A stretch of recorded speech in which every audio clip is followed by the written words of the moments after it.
bienvenue sur Horreur d'Asie, je suis votre narrateur Patrick. Ce soir, je vous emmène en Thaïlande pour une livraison de routine qui s'est transformée en cauchemar. Avant de commencer, pensez à liker la vidéo et à vous abonner si ce genre d'histoire vous plaît. Et dites-moi en commentaire ce que vous auriez fait à sa place. Parce que parfois, un simple « oui » au mauvais moment peut vous faire franchir une frontière invisible. Être livreur en Thaïlande, c'est un métier que peu de gens comprennent vraiment. Ce n'est pas seulement déposer un colis d'un point A à un point B, c'est lutter chaque jour contre une humidité qui vous colle à la peau, contre des routes étroites qui se tordent entre les quartiers et contre une marée de scooters qui glissent dans la circulation comme des poissons de métal. Pour Niran, c'était la vie. Scanner des codes barres, monter des escaliers en uniforme trempé de sueur, éviter les chiens errants dans les petites ruelles résidentielles. Une routine, le genre de routine qui paraît ennuyeuse, presque mécanique pour ceux qui regardent de l'extérieur. Mais parfois, au milieu de cette répétition, sous les néons des supérettes ouvertes toute la nuit et dans l'air lourd des soirs tropicaux, il arrivait que quelque chose cloche, un détail, un silence, un regard, et ce genre de détail suffit à vous donner la chair de poule. Ce mardi-là, la charge de travail était particulièrement brutale. C'était la pleine saison des achats et l'arrière de son petit camion de livraison était rempli de cartons empilés jusqu'au plafond. Il avait roulé sans pause, avait sauté le déjeuner et s'était contenté de boissons énergétiques trop sucrées, avec l'air glacé de la climatisation qui lui desséchait la gorge. Il avait tenu comme ça jusqu'après 20 heures. Dehors, le ciel était devenu violet sombre, comme une ecchymose qui s'étale. Les lampadaires vibraient doucement et les insectes tournoyaient dans les halos de lumière. Niran venait de remettre ce qu'il pensait être son dernier colis à un client dans un condo à la périphérie de Bangkok. Dans l'ascenseur qui redescendait, il avait roulé les épaules, sentant ses articulations craquer. Il n'avait qu'une seule image en tête, un bol de nouilles bien chaudes et une douche froide, longue, jusqu'à ce que la fatigue se dissolve. Il sortit du bâtiment et revint vers son camion. L'air humide de la nuit colla immédiatement sa chemise à son dos. Il ouvrit la porte arrière pour faire un dernier contrôle, juste par habitude, avant de repartir au dépôt, et son estomac se serra. Tout au fond, coincé dans un coin sombre derrière une partie de la structure, il restait un petit colis brun, un seul, assez petit pour être oublié, assez discret pour se fondre dans l'ombre. Niran lâcha un juron entre ses dents. « Comment j'ai pu rater ça ?» murmura-t-il. Il attrapa le colis et tout de suite, quelque chose le surprit. La boîte était froide, pas juste fraîche. Froide, comme si elle avait été posée dans un endroit climatisé depuis des heures ou dans une pièce sans vie. Il plissa les yeux sous la petite lumière du cargo pour lire l'étiquette. L'adresse ne lui disait rien. Pire, ce n'était pas du tout sur sa route. C'était un district isolé, bien au-delà du périphérique, là où la jungle de béton de Bangkok se dissout en rizières, en canaux oubliés et en routes mal entretenues. « J'ai pris le mauvais colis ?» pensa-t-il à voix haute. Il vérifia l'heure sur son téléphone, 20h45. À cette heure-là, aller jusque-là, revenir au dépôt pour pointer, puis rentrer chez lui, il ne dormirait pas avant minuit, et encore s'il avait de la chance. Chaque fibre de son corps lui criait de rentrer. Il pouvait très bien marquer le colis comme non livrable, client indisponible, et le remettre dans la tournée du lendemain. Il essaya de se convaincre. La circulation serait horrible, le client ne répondrait pas, il livrerait le lendemain matin, mais l'angoisse administrative lui tomba dessus comme un poids. S'il ne scannait pas le colis ce soir, son superviseur verrait l'horodatage, et il risquait une retenue, un avertissement, ou au minimum une remontrance, humiliant devant tout le monde. Il claqua la porte arrière du camion. « D'accord, je vais appeler d'abord. » Au moins, si personne ne répondait, il aurait une excuse solide. Il remonta dans la cabine, composa le numéro imprimé sur l'étiquette et porta le téléphone à son oreille. Une sonnerie. 2 sonneries, puis un clic. Une femme répondit. Sa voix était incroyablement claire, mais vide, plate. Comme si elle parlait depuis l'intérieur d'une pièce nue, sans meubles, sans rideaux, sans rien pour absorber le son. « Allô ?» dit Niran, en prenant son ton le plus poli, celui des livreurs fatigués qui essayait encore de faire semblant. « Je suis du service de livraison. Est-ce que je parle bien à Kun Mali ?»« Oui, le simple mot, sans émotion. J'ai un colis pour vous. Je m'excuse, mais je suis assez loin de votre adresse. Il est tard, et si je viens maintenant, je risque d'arriver très tard. Est-ce que ça vous conviendrait si je vous le livrais demain matin ?» Un silence long, épais. Si long que Niran baissa le téléphone et regarda l'écran, persuadé que l'appel s'était coupé. Puis la femme parla. « Apportez-le aujourd'hui. » La phrase tomba comme un ordre. « Je serai là ce soir. Je vous attends. » Et la ligne se coupa. Niran resta immobile, le téléphone collé à la main. Une chair de poule remonta le long de ses avant-bras. Il essaya de se persuader que c'était juste la climatisation, trop froide, après une journée à cuire dans la rue. Bon, apparemment, je n'ai pas le choix. Il fixa son téléphone sur le support du tableau de bord, entra l'adresse dans le GPS et s'engagea à nouveau dans le flot de circulation. Comme il ne connaissait pas du tout la zone, il dépendait entièrement de l'application. Pendant une vingtaine de minutes, tout sembla normal. Échangeurs, voies rapides, buildings qui glissaient à sa gauche, centres commerciaux qui clignotaient au loin. Puis il prit une sortie vers la périphérie, et le décor changea. Les lumières de la ville s'effacèrent derrière lui. Les stations-service se firent rares. Les supérettes au néon blanc disparurent. Bientôt, il se retrouva sur une route à 2 voies, bordée de hautes herbes qui ondulaient lentement et de canaux d'eau noirs qui reflétaient à peine les étoiles. 30 minutes plus tard, un malaise s'installa. Devant lui, c'était presque entièrement noir. Pas de voiture, pas de scooter, rien. Seulement ses phares, un faisceau solitaire découpant la nuit comme une lame. La route devint plus rugueuse, pleine de nids de poules. Le camion vide vibrait et tremblait, comme s'il protestait contre chaque mètre. Niran jeta un regard par la vitre. Même les lampadaires avaient changé. Ce n'étaient plus les LED blanches de la ville, mais de vieilles lampes au halo orange-rouge, malades, qui donnaient aux plantes au bord de la route un aspect de peau meurtrie. Et surtout, il avait l'impression d'être observé. Il regarda le GPS. La ligne bleue avançait tout droit vers un point sans nom. Une voix robotique annonça « Continuez sur 2 kilomètres ». Il obéit. Après un moment, l'application lui ordonna de tourner à gauche. Niran ralentit. Il arriva à un carrefour. Et là, il vit un petit hôtel de Spirit House en bois ancien, penché, comme abandonné. Des guirlandes de fleurs desséchées pendaient tristement. À côté, un panneau couvert de lianes et de feuilles. Le bois était usé, la peinture écaillée. Il n'arriva pas à lire ce qui était écrit. Il tourna. Le camion s'engagea sur une route encore plus étroite, si étroite qu'il devait se centrer parfaitement, sinon les roues mordaient immédiatement la terre. Des banians gigantesques bordaient les 2 côtés. Leurs racines aériennes pendaient comme des cheveux emmêlés et certaines frôlaient le toit du camion avec un bruit de griffures, sec, répétitif. Le halo orange des lampes était encore plus faible ici. Les branches projetaient des ombres longues et tordues sur l'asphalte, des formes qui ressemblaient à des mains rampant. Pendant ce qui lui sembla une éternité, Niran traversa ce tunnel d'arbres. Puis, soudain, la route s'ouvrit. Devant lui se trouvait un petit village, mais un village étrange. Un village qui ressemblait à une vieille communauté d'il y a 40 ou 50 ans.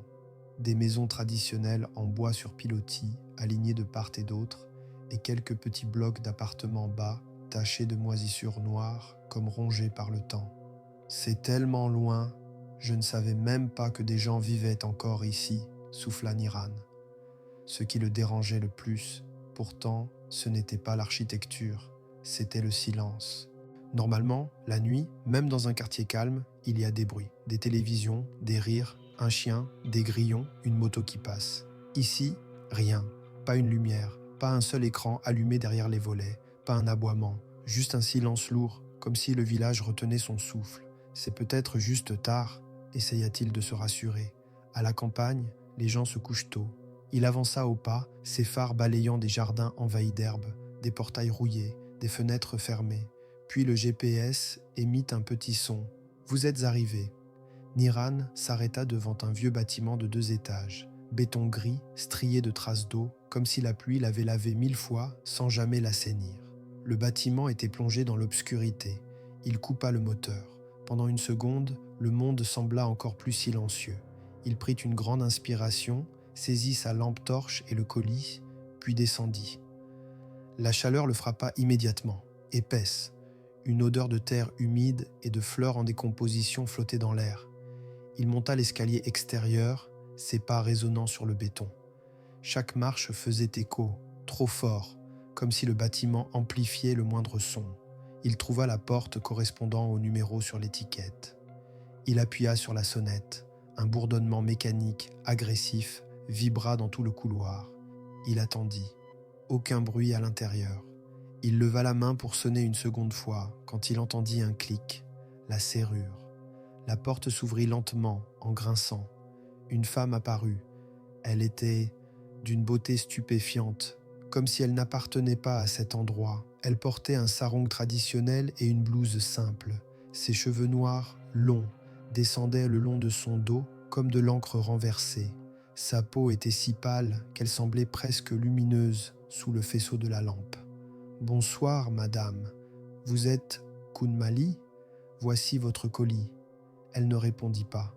Elle se contenta de le fixer, les yeux sombres, sans cligner. Lentement, elle tendit la main et prit la boîte. Ses doigts effleurèrent ceux de Niran. Et il sursauta. Sa peau était glacée, comme de la glace. Elle tamponna le reçu avec un geste calme, presque élégant.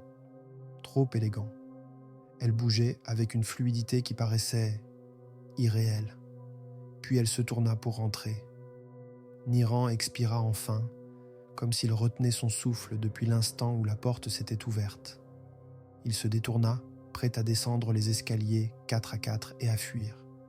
Mais derrière lui, la femme parla. « Livreur ». Un seul mot, et ça suffit pour figer ses pieds. Quand vous repartirez, peu importe qui vous croisez, ne répondez à personne. Sa voix avait changé, plus grave, plus rauque, comme si quelqu'un d'autre parlait à travers elle. Niran força un rire nerveux et se retourna. Et là, il vit. La femme était dans l'encadrement de la porte. Son corps faisait face à l'intérieur de l'appartement. Mais sa tête était tournée vers lui. Pas un quart de tour, pas un demi-tour, un tour complet. Son visage le regardait par-dessus son propre dos. Son cou était tordu à l'impossible, et pourtant, elle souriait. Un sourire beaucoup trop large, un sourire figé, malsain, comme si sa bouche ne respectait plus aucune limite. Niran sentit son cuir chevelu s'engourdir. Chaque poil sur ses bras se hérissa. Il voulut crier, mais le son resta coincé. Il ne réfléchit pas. Il se jeta dans l'escalier, trébucha, faillit tomber, rattrapa la rampe, dévala les marches. Son cœur cognait si fort qu'il avait l'impression qu'il allait casser ses côtes. Il arriva au camion et fouilla ses poches à la recherche de ses clés, ses doigts tremblant trop pour attraper quoi que ce soit. Et à ce moment-là, une voix d'homme s'éleva derrière lui. « Jeune homme, tout va bien, vous avez l'air bouleversé. » Sur le coup, Niran fut presque soulagé. Un autre humain, un témoin, une preuve qu'il n'était pas en train de perdre la tête. Il se retourna trop vite et la peur changea de forme. Derrière lui se tenait un vieil homme tenant la main d'un petit garçon. Ils semblaient normaux, sauf pour un détail. Ils n'avaient pas de visage. À la place des traits, il n'y avait rien. Une surface lisse, comme une absence. Niran poussa un cri, trouva enfin ses clés et se jeta dans la cabine. Il claqua la porte, verrouilla, fit tomber les clés, les ramassa, les refit tomber. Ses mains étaient incapables d'obéir. Dehors, le vieil homme et l'enfant s'approchèrent lentement du côté conducteur. Ils s'arrêtèrent près de la vitre, immobiles, comme s'ils le regardaient malgré l'absence d'yeux.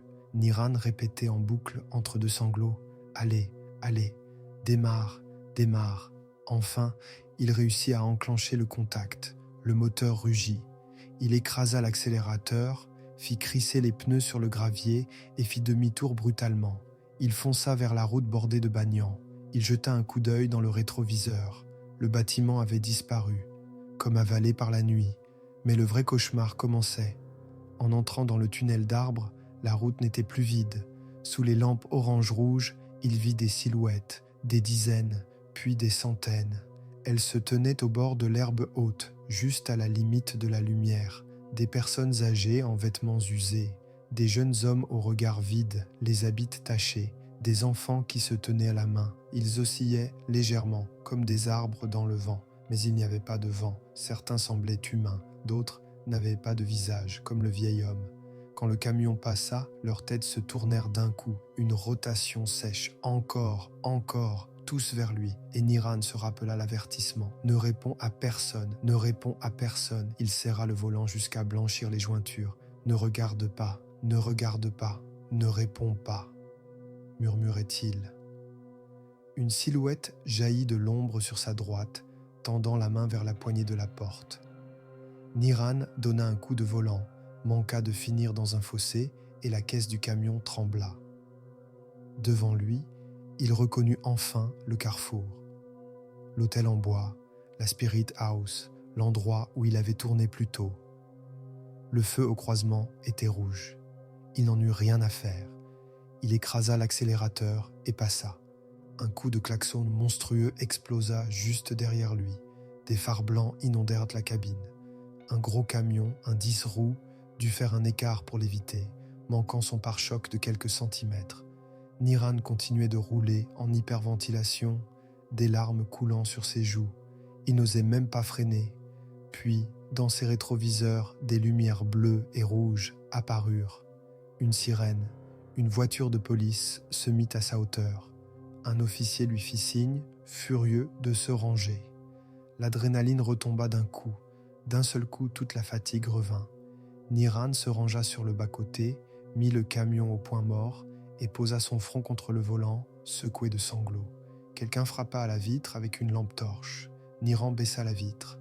2 policiers étaient là. Le premier, un jeune officier au visage dur, cria presque immédiatement « Vous êtes malade ?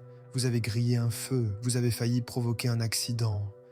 Vous étiez en train de fuir quoi ? Vous avez consommé quelque chose ? Sortez !» Niran tremblait trop pour détacher sa ceinture. Il ne trouvait pas ses mots, il pointa simplement un doigt vers la route sombre derrière. Le second policier était plus âgé, un sergent. Il avait un visage marqué par les années et portait plusieurs amulettes bouddhistes autour du cou. Il repoussa doucement le jeune et se pencha. « Calmez-vous », dit-il d'une voix basse. « Vous avez l'air d'avoir vu quelque chose. Dites-moi ce qui s'est passé. » Le sergent demanda ses papiers. Niran les tendit, doigts tremblants. L'homme regarda l'uniforme, puis le visage du livreur. « Vous livrez encore à cette heure-là. »« Oui, » souffla Niran. « J'ai fait mon dernier dépôt. Une cliente, elle. »« Où êtes-vous allé ?» demanda le sergent. Niran pointa encore derrière eux. « La petite route, celle avec les bagnans. Je suis allé livrer dans un village, des maisons en bois, un vieux bâtiment, une femme, Kun Mali. » Le jeune officier fit une grimace, comme si tout ça l'agaçait, mais le sergent, lui, pâlit. « La petite route, près de l'ancien hôtel. »« Oui. » Le sergent échangea un regard avec son collègue, puis soupira, comme s'il venait de comprendre quelque chose qu'il n'avait pas envie de comprendre. « Vous êtes sûr ?» demanda-t-il plus doucement. « Il n'y a plus de village là-dedans, plus depuis longtemps. »« J'y étais, » protesta Niran. « Je l'ai vu. J'ai vu la femme. J'ai vu des gens sur la route. » Le jeune officier lâcha. « Il délire, sergent. » Le sergent l'ignora. Il fit signe à Niran de sortir du camion. Ils marchèrent un quelques mètres jusqu'au carrefour, là où se trouvait le panneau couvert de lianes. Le sergent leva sa lampe et, avec un bâton, écarta les feuilles. « Lisez, » dit-il. Niran plissa les yeux. Sous la peinture écaillée, les lettres restaient visibles. C'était écrit « Terrain du cimetière et du crématorium municipal. Entrée strictement interdite après le coucher du soleil. » Une flèche pointait droit vers la route étroite par laquelle Niran venait de sortir. Le sol sembla vaciller sous ses pieds. « Mais le bâtiment, les maisons, balbutia-t-il. Le sergent secoua lentement la tête. « Ils ont tout rasé il y a environ 30 ans, murmura-t-il. Après une épidémie, le terrain a été intégré au cimetière. Là-dedans, il n'y a pas de maison, il n'y a que des tombes. » Niran sentit un froid intérieur le traverser, bien plus glacé que la peau de la femme. Les policiers l'emmenèrent au poste pour une déposition. Le jeune voulait lui coller une accusation de conduite dangereuse et le soupçonnait d'être sous influence. On fouilla le camion, on le questionna longtemps, Niran répéta tout, la boîte froide, l'appel, la voix creuse, la beauté figée, la main glacée, le sourire impossible, les silhouettes sans visage. Le jeune officier finit par jeter son stylo, exaspéré. On perd notre temps. Mais comme rien ne prouvait une consommation et que Niran passa les contrôles, ils durent le relâcher avec une lourde amende pour l'infraction au feu rouge. Quand il sortit du commissariat, la nuit était encore humide et chaude. Il tenait son papier froissé comme si c'était une condamnation. Le sergent l'attendait près de la sortie, en train de fumer.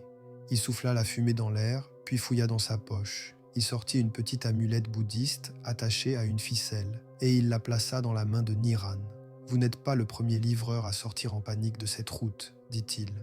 Et vous ne serez pas le dernier. » Il fixa Niran droit dans les yeux. Kunmali, c'était le nom de la première victime de l'épidémie, à l'époque.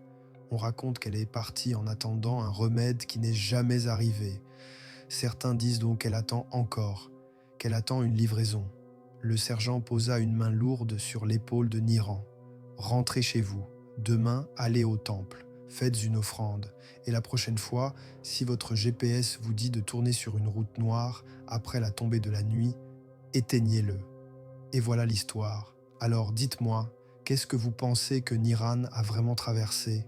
Et maintenant, je vais vous donner une lecture plus folklorique, celle qu'on retrouve souvent dans les croyances d'Asie du Sud-Est et dans certaines traditions chinoises. Selon ces croyances, Niran n'a pas simplement pris une mauvaise route. Il aurait franchi une frontière vers un territoire yin, un domaine où les vivants ne sont pas censés entrer, surtout la nuit. Il existe, dans beaucoup de cultures asiatiques, l'idée que certains lieux deviennent entièrement yin, des villages abandonnés, des terrains liés aux crémations, des routes bordées de vieux banians, des zones sans activité humaine, quand il n'y a plus de vie quotidienne, plus de rire, plus de lumière. On dit que l'endroit se remplit d'une énergie froide et que d'autres présences peuvent s'y accrocher. Les banians, justement, reviennent dans d'innombrables histoires. Ce ne sont pas de simples arbres. Ils vivent longtemps. Leurs racines pendent comme des cordes. Ils créent une ombre permanente. Et dans les superstitions locales, ce sont des arbres chargés, capables de devenir des passerelles entre deux mondes. Et puis, il y a le colis. Dans beaucoup de récits d'horreur d'Asie, quand quelque chose arrive sans être attendu, avec une adresse étrange, destinée à quelqu'un qui n'est peut-être plus là, c'est un appel, une invitation. Et chaque geste compte. Niran a pris la boîte. Il l'a portée. Il a appelé le numéro. Puis il a obéi à la voix qui lui a ordonné de venir cette nuit-là. On dit que ce genre d'obéissance renforce le lien. Dans ce cadre-là, le village qu'il a vu n'aurait pas été un village réel, mais une sorte de reconstruction, une répétition, un fragment d'un passé rejoué, un endroit qui imite la vie, sans la contenir. Et Kunmali, elle n'a pas l'air d'une présence qui veut détruire. Elle lui a même donné une règle pour s'en sortir, ne répondre à personne, comme si elle savait que, dehors, il y avait pire, comme si elle savait que le danger, ce n'était pas elle, mais tous ceux qui errent dans ce territoire. Les figures sans visage, elles, reviennent aussi dans plusieurs légendes, des esprits sans nom, oubliés, sans attache, qui n'ont plus de place chez les vivants. Peut-être qu'ils n'étaient même pas agressifs. Peut-être qu'ils ont simplement vu un homme vivant traverser leur nuit et qu'ils ont essayé d'attirer son attention. Et pourquoi Niran a-t-il tout vu si clairement? Parce qu'il était épuisé, déshydraté, stressé, nourri de boissons énergétiques. Dans ses croyances, un corps affaibli perd sa protection, son yang personnel. Et quand cette force baisse, ce qui est normalement invisible devient soudain trop net. Au fond, Niran n'a peut-être pas livré un colis à un village. Il a peut-être livré un colis à des gens qui ne reçoivent plus rien depuis longtemps. Et il a eu la chance, ou la malchance, d'être vu.